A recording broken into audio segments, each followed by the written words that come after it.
before anything, let me congratulate you because over the week I've been monitoring the show you have been doing, and I think that you are doing a great job so far.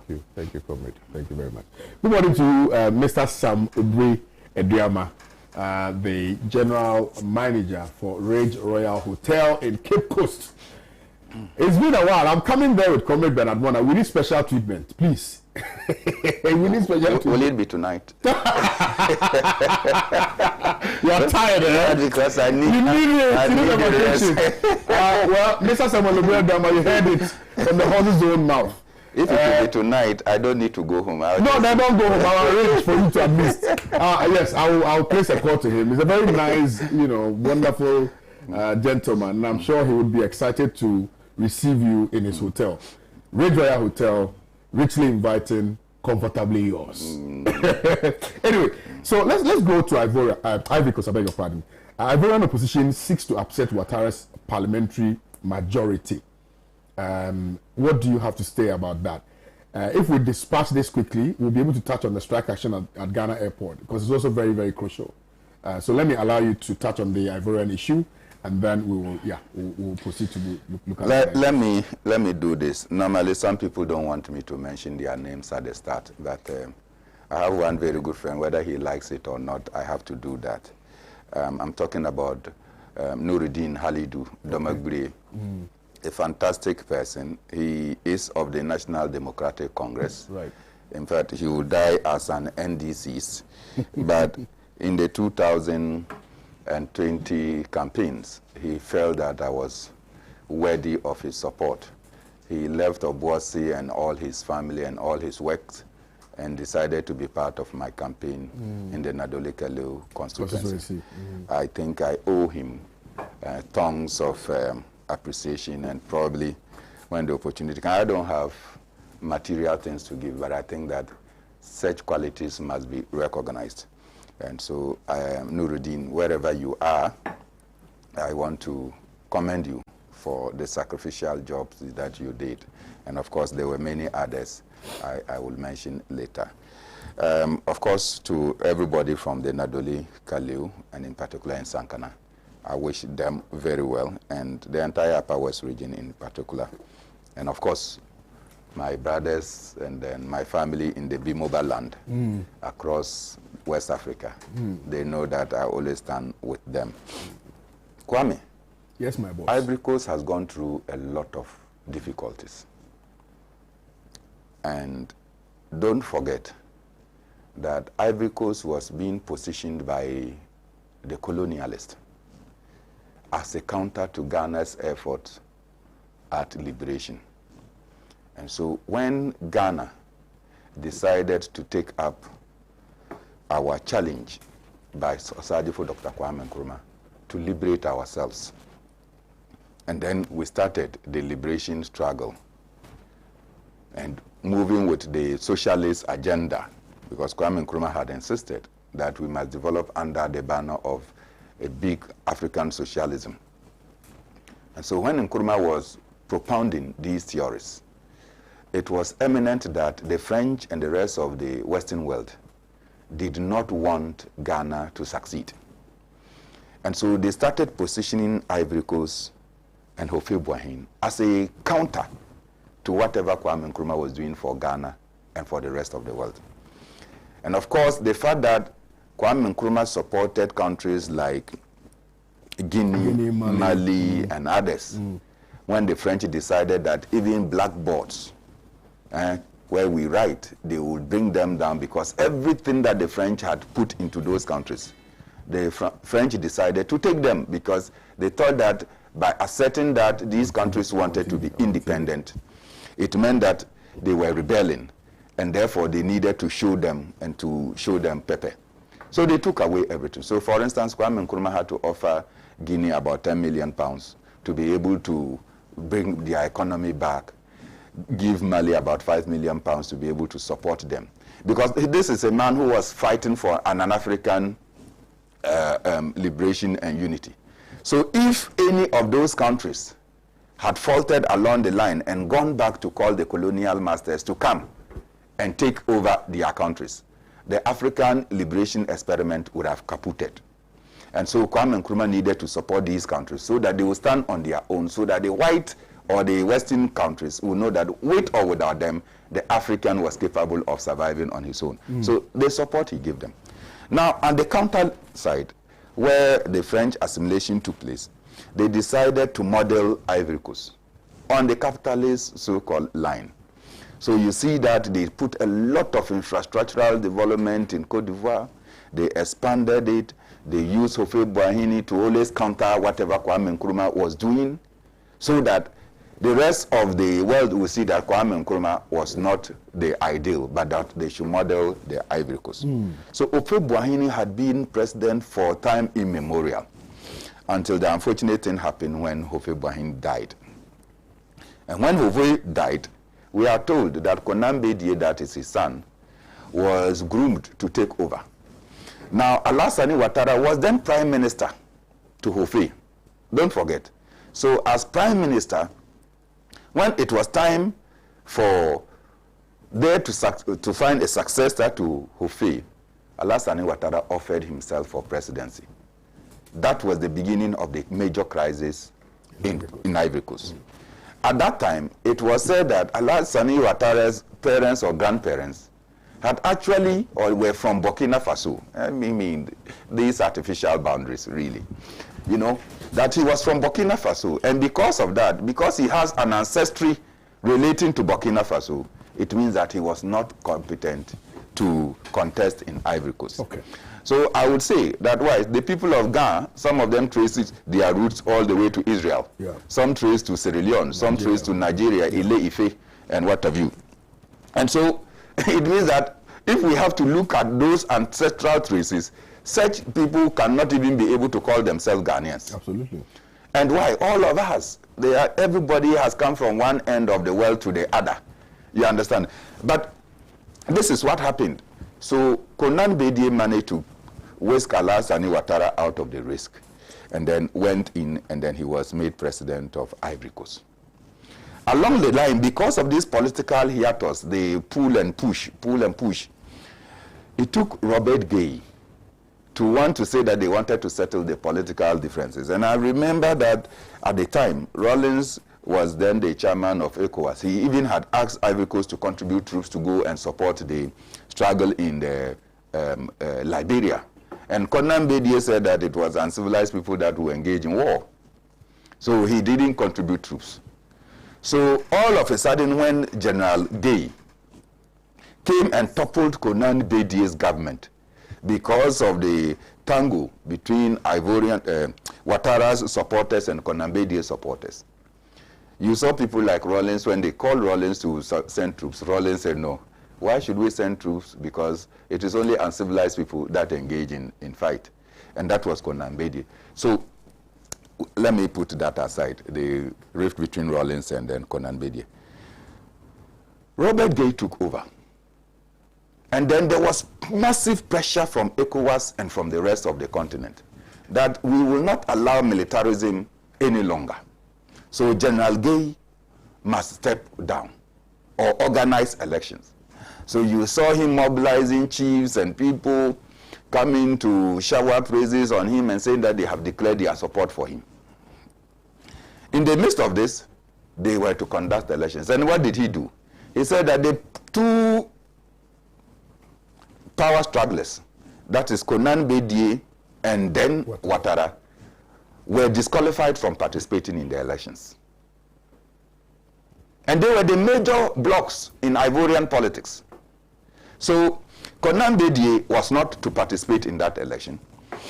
Alassane Ouattara was not to participate in that election. They were disqualified. That is how come Laurent Gbagbo, who had always gotten about less than 2% of the Ivorian votes contesting Houphouët-Boigny, came onto the scene and was contesting General Gay. Of course, they didn't factor him as a threat. Along the period when the elections were getting closer, Alassane Ouattara urged all his supporters to go and vote for Laurent Gbagbo. Konan Bedie urged all his supporters to go and vote for Laurent Gbagbo. At the end, they voted, and Laurent Gbagbo won over 60% of the votes, with General Gay winning less. But don't forget that the Ivorian laws require that, in spite of the fact that you might have gotten majority votes, the Constitutional Court, which is their Supreme Court, will have to validate the results. Absolutely.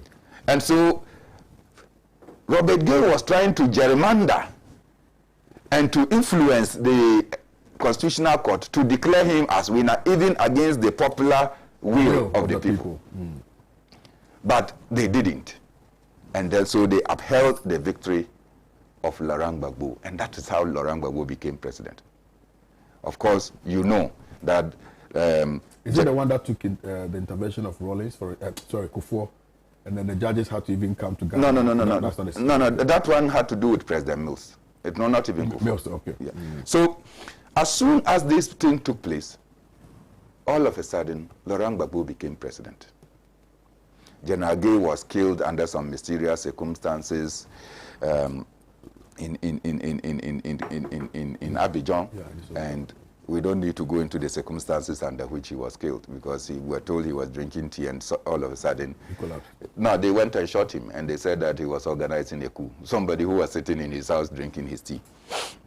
And anyway, so you note that the struggles and problems of Ivory Coast has one person, Alassane Ouattara. Along the line, Alassane Ouattara kept pushing. It even pushed people like Guillaume Soro to go and form the Northern Rebel Group. And all of them supporting Alassane Ouattara to become president. There was pressure on Laurent Gbagbo to organize elections. And Laurent Gbagbo knew that organizing elections, they would just use his defeat. No, not that he would not be popular, but that the Western factors that were promoting Alassane Ouattara would take advantage and come and sweep him out. So after 10 years, he decided that, okay, we'll do the elections. Soon as they called the elections, we saw what France did. Belgium and all those countries took an interest in it. Alassane Ouattara was said to have won the main elections.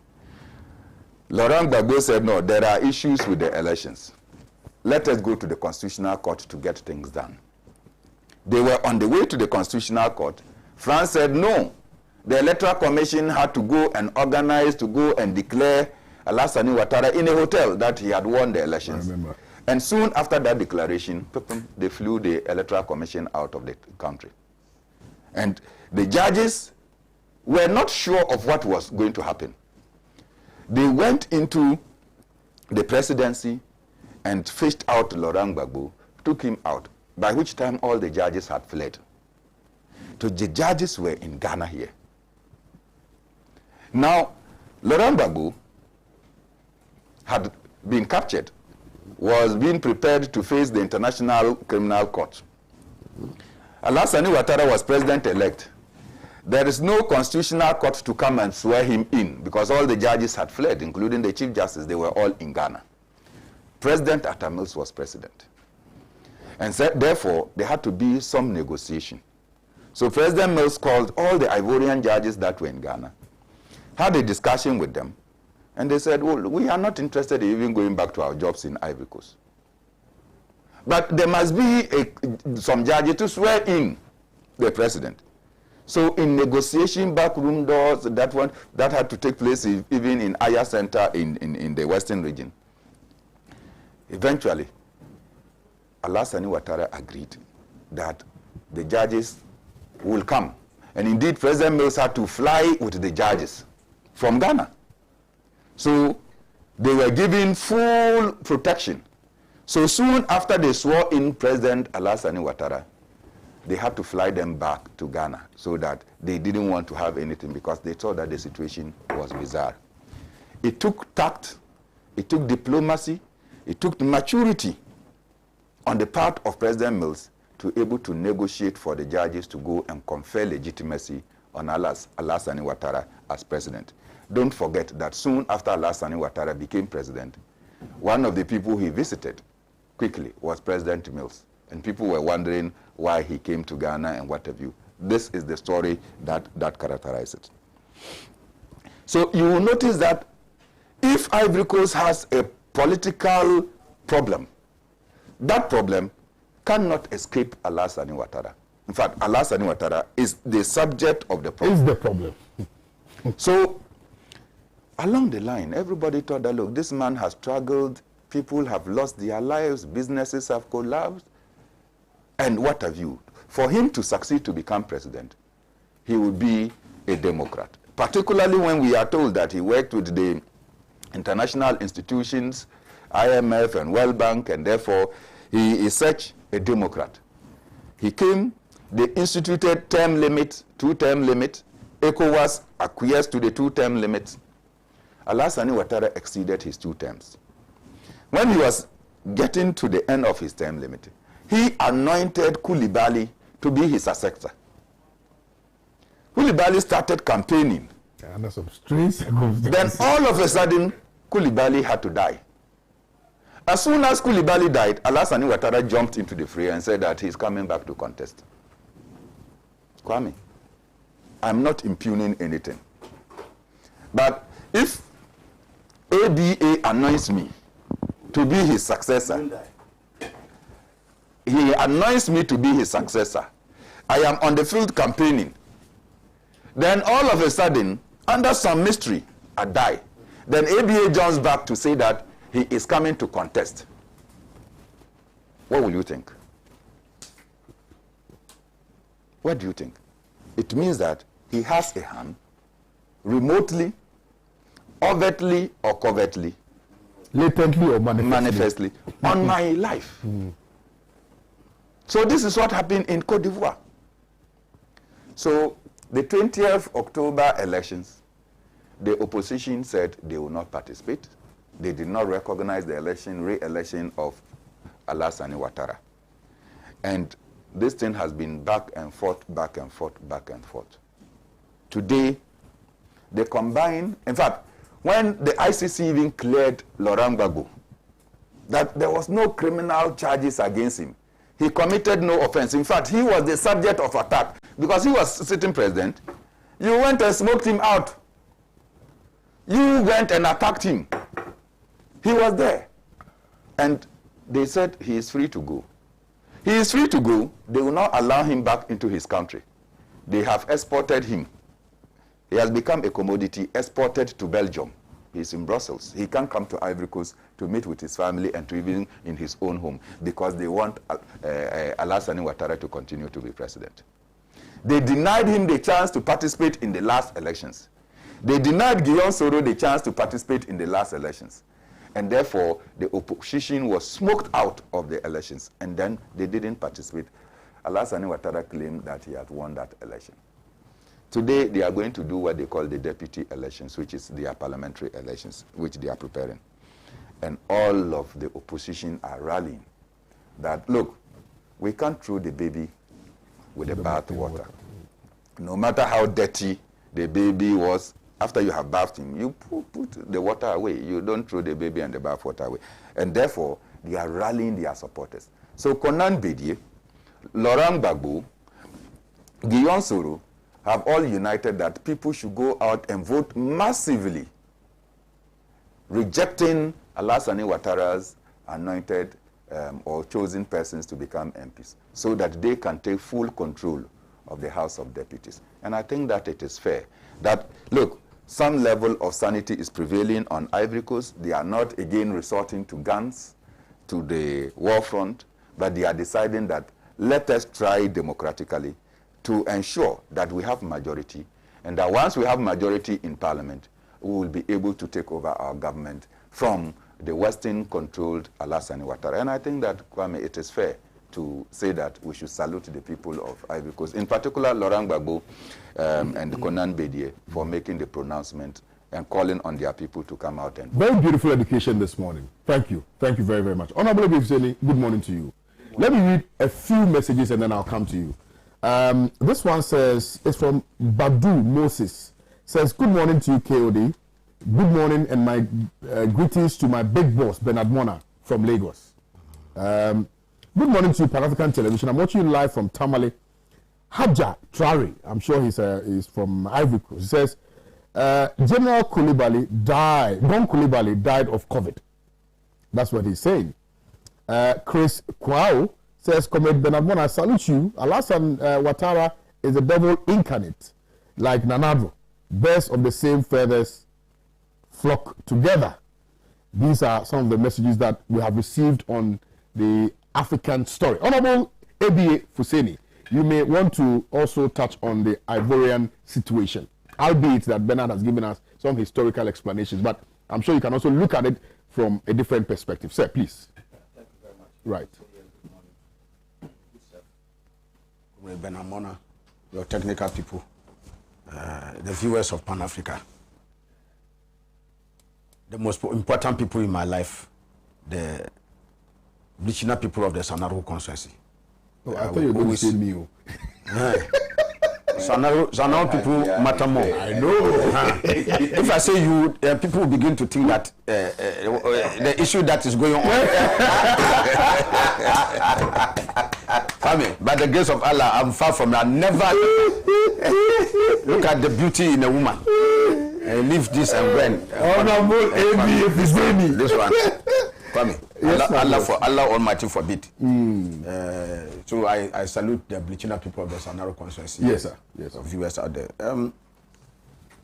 Kwame, you see, there's some development that lends credence to some truism that virtually all despots and dictators, those who are unwilling to let power go, once they've grabbed it, once pretended to be consummate democrats. They use democracy as a platform to ride on the backs of the people to power. And no sooner are they there than you see their illiberal tendencies coming out. And so, Kwame, if you look at all those who have developed authoritarian and despotic tendencies, especially in Africa, they pretended they were consuming democrats. They believed in the rule of law, fundamental human rights, all those invocations. Let them ride to power, you see their true colors. And so, they say that when the landlord has spoken eloquently about the story of his house, you don't ask a caretaker for confirmation. I think Bernard has done justice when it comes to, he's an international man. Even though I have also written on international affairs for many years. But I respect his deep-seated knowledge and wisdom on the international scene. And this is just not knowledge. It's direct action, participation. There are some of those places he has gone. He's talked to people, he's lived with the people, and he's seen something. So I think he's done a lot of justice to it. I just add a bit to it and indicate my personal disappointment, like I said, in Alassane Ouattara. I'm sure you know what it took for Alassane Ouattara to come to power in Cote d'Ivoire. Even the struggle of people to say that he was not even Ivorian. The concept of Ivoirité, which started long before, where they were trying to say his father is from Burkina Faso and all those other things.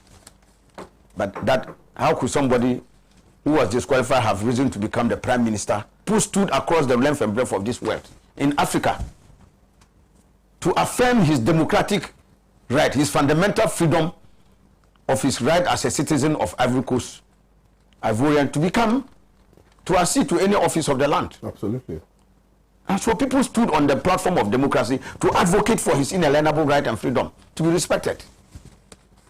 And I'm sure you even see what they had to do to President Gbagbo, Laurent Gbagbo, where even the French had to even bomb. He was even lucky that he was not even killed. Where is the palace, presidential palace was bombed.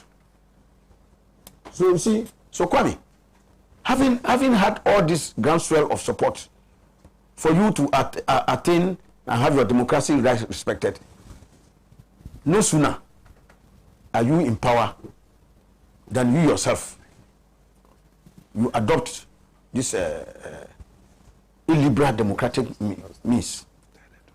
So Kwame. Yes, sir. I am amazed about the silence of the AU. You see, that is what happens, because I'm saying that AU, they act according to peerage, they are peers. So if they see one of them engaging in undemocratic practice. They will learn from him. They will also imbibe what he's doing. And the next day they are also doing it. As friends, they lend support to one another. And very soon the continent is back into the hands of dictators, despots, and authoritarians who have no respect for the fundamental human rights and freedoms of our people. And so that is why you are seeing the loud silence of the AU. And I think this is a disservice to our continent, and a disservice to the marginalization and underprivileged status of the African continent. Because it takes away the collective will to forge ahead in unison. Instead of us uniting, Kwame, look at what we are doing, getting ourselves immersed in this useless, fruitless fights. Because somebody decided to be a despot. He thinks that the country belongs to him, so he must own the country and do whatever it takes to keep it under that control.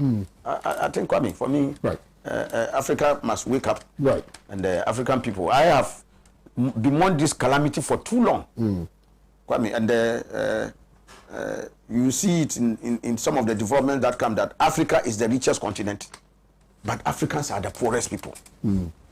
That is a huge paradox that all of us must collectively work to overcome. Okay. So instead of people spending their time, energy, and resources seeing how they can force despotism on their people, they should be looking at how, when their terms are given to them, they can manage affairs of the state in such an efficient way that not only will life be better for their people, but that they will work to the continental unity of the African people. Powerful. So that at the end of the day, Africa can come as a monolithic whole. Powerful. So that we can rise up at the global stage and hold our own. Kwame, take it from me. If Africa does not take up this project, Kwame, and we are balkanized into the individual small states that we are in, we can never go anywhere.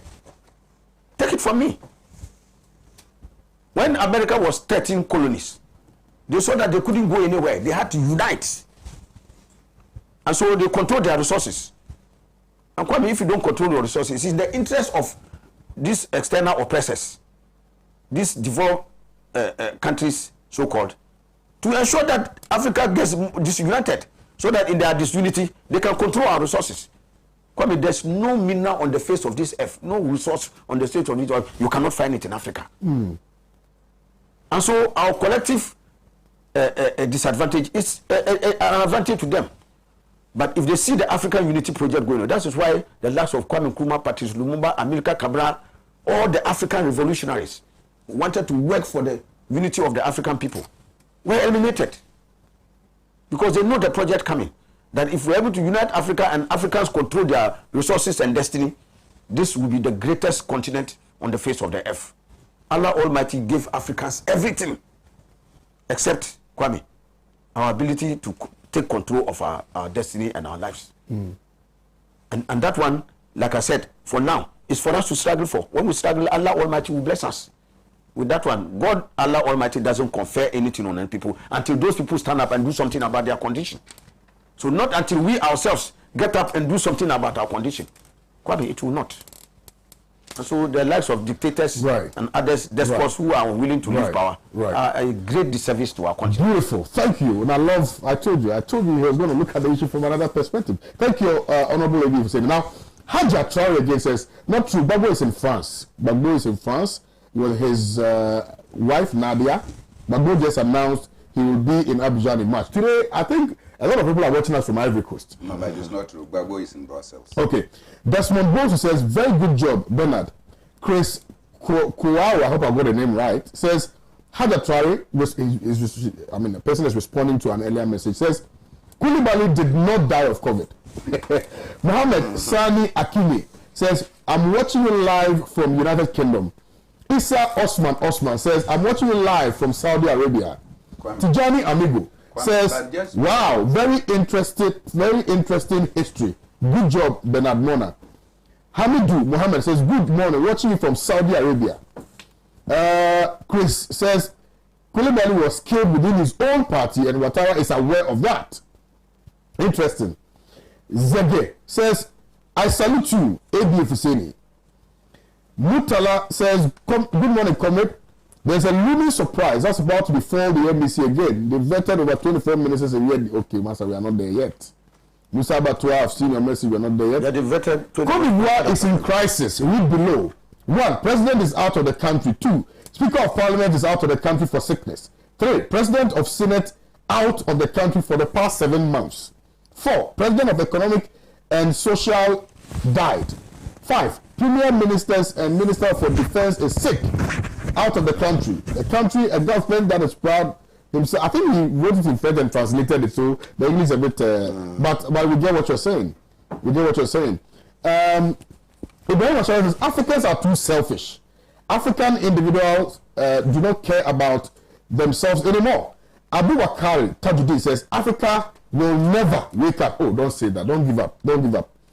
Good morning to you, my one and only father, A.B. Fuseni. I greet you this morning. I hope you are doing well. It's your friend from Sunyani. His name is Gideon Nakoja. But I want to say something. No, I'm just saying that these things that we say, they are facts. Yeah.